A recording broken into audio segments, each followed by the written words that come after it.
আল্লাহ রাব্বুল আলামিন ডাকতে বলেন, বান্দা ইন্নী মারিজতু ফালাম তাউদনি, আমি অসুস্থ হয়েছিলাম, তুমি আমার সেবা শুশ্রূষা করনি, তুমি আমাকে দেখতে আসনি।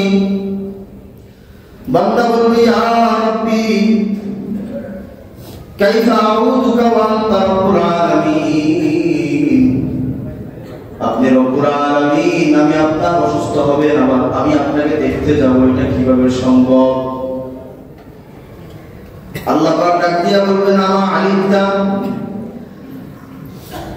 আরে বান্দা বুঝো নাই, আন্না আব্দি ফুলানান মারিজা ফালাম তাউদহু,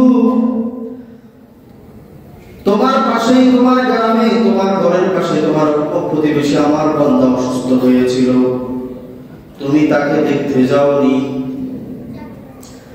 আমা আলিমতা, তুমি কি জানতে পারোনি, আন্নাকা ইনউতাহু, তুমি যদি তার সেবা শুশ্রূষা করতা, তাকে দেখতে যাইতা, লাওয়াজাত্তানি ইনদাহু, স্বয়ং আমি রবকেই সেই বান্দার পাশে পাইতা। আল্লাহ রাব্বুল আলামিন ডাকতে বলেন, বান্দা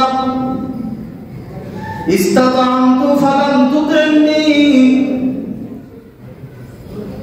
আমি তোমার কাছে খাবার চেয়েছিলাম, তুমি আমাকে খাবার দাওনি। বান্দা বলবে, আপনি আমার খাবার খান, এটা তো যাই না। কাইফা উত'ইমুকা ওয়া আনতা রাব্বুল আলামিন, আপনি রব্বুল আলামিনকে কিভাবে খাবার খাওয়াইতে হয়, এটা তো জানি না। আল্লাহ পাক বলবেন, তোমার প্রতিবেশী অমুক তোমার পাশে থাকা অবস্থায় তোমার কাছে খাবার চেয়েছিল, সেদিন তুমি আত্মগর্বের কারণে তাকে খাবারটা দাওনি। যদি তাকে সেদিন খাবারটা দিতে, আমি স্বয়ং রব্বুল কারীমকে তুমি সেখানে পাইতে।